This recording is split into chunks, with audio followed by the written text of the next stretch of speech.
Bonjour monseigneur. Bonjour Sybille. Alors nous avons vu avec Jean-Christian Petit-Fils que Jésus a existé. Et ce Jésus de l'histoire, c'est bien celui des évangiles. Il est né à Bethléem, en Judée, sous le règne du roi Hérode le Grand. Donc les évangiles sont une bonne source d'informations pour le connaître, voire même peut-être la meilleure. Alors commençons par le début. Que sait-on de sa naissance? Et surtout, qu'est-ce que cela nous apprend sur lui? Je crois de fait que les évangiles sont vraiment la source la plus fiable et la meilleure pour connaître Jésus et tout spécialement les premiers temps de sa vie terrestre.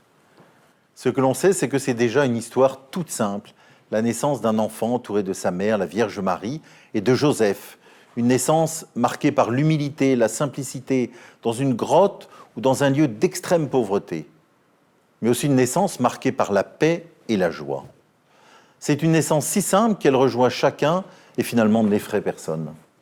Oui, enfin, toute simple. C'est pas non plus une naissance si ordinaire. Dans les différents récits des évangiles, il est question de l'ange du Seigneur et de la gloire du Seigneur qui enveloppe les bergers de sa lumière. Oui, il y a cet ange et même, nous précise saint Luc, une troupe céleste innombrable qui vient prévenir les anges et qui viennent immédiatement rencontrer et adorer cet enfant dans la crèche. Il y a aussi cette étoile mystérieuse qui apparaît et que vont suivre les mages, ces savants venus d'Orient pour adorer Jésus en lui apportant des présents. Donc en effet, très vite, on perçoit le côté extraordinaire de cette naissance et les évangiles de Matthieu et de Luc nous disent tout de suite que ce petit enfant, Jésus, c'est le Fils de Dieu, le Sauveur, le Messie. C'est l'annonce des anges aux bergers. Alors, l'arrivée d'un Messie, c'était quelque chose de très attendu à l'époque, non ? Le point important, me semble-t-il, est symbolisé par la peur d'Hérode, qui, à la vue des mages, est bouleversé et tout Jérusalem avec lui, nous dit saint Matthieu, et qui se renseigne. Or, on trouve dans le livre de Michée cette annonce, je cite, « Et toi, Bethléem, c'est de toi que naîtra celui qui doit régner sur Israël. » Hérode voit peut-être un concurrent arriver. Cela nous aide à comprendre combien cette annonce de la naissance d'un sauveur est portée par tout ce peuple. Il y a de multiples références dans l'Écriture, entre autres dans le livre d'Isaïe au chapitre 48, où Dieu rappelle qu'il s'est choisi un peuple avec lequel il va créer et mettre en place une alliance. Et tout au long de l'histoire de ce peuple, malgré ses péchés, malgré ses reniements, cette alliance va être renouvelée de multiples fois. À travers cette longue histoire est annoncée l'arrivée d'un sauveur, d'un Messie, qui sera attendu de génération en génération. Les évangiles nous montrent l'enracinement de l'arrivée de cet enfant dans une terre et un peuple marqué par ses traditions, par ses histoires, par ses coutumes et par ses prophéties.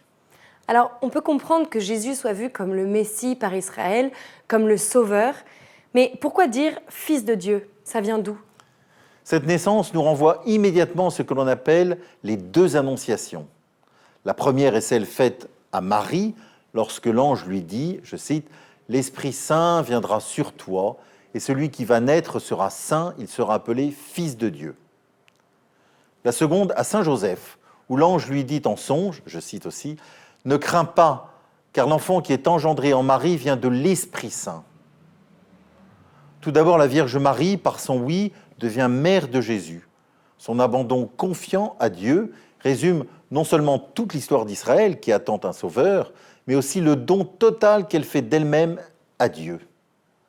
La seconde annonciation, celle de Joseph, nous montre cette figure de Joseph qui accueille le dessein de Dieu humblement mais avec confiance. Chez Marie et Joseph, il y a un abandon total à sa volonté et la consécration de toute leur vie.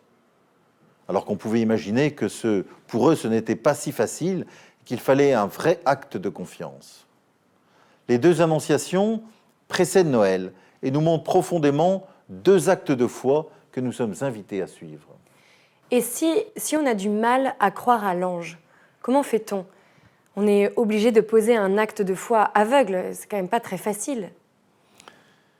Oui, je pense que c'est aussi pour cela que les évangiles nous sont donnés. Non seulement ils nous racontent une histoire qui est la venue de Jésus sur notre terre, Dieu qui s'est fait chair, mais ils nous invitent aussi à grandir dans la foi.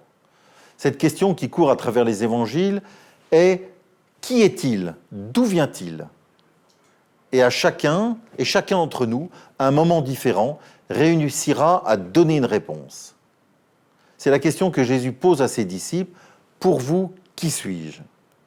Tout au long de l'Évangile, on perçoit différentes facettes de Jésus.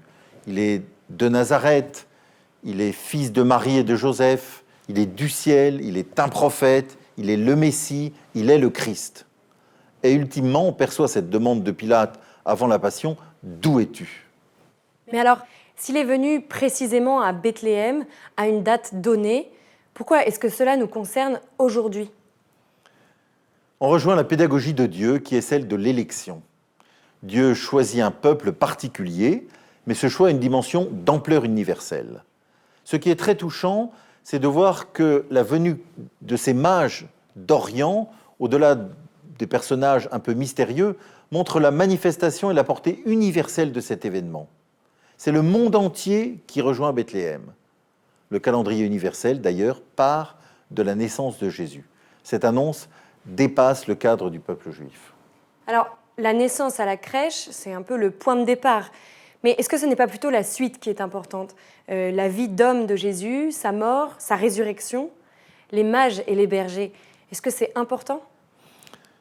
Ce qui est important, c'est l'ensemble des faits rapportés par l'Évangile.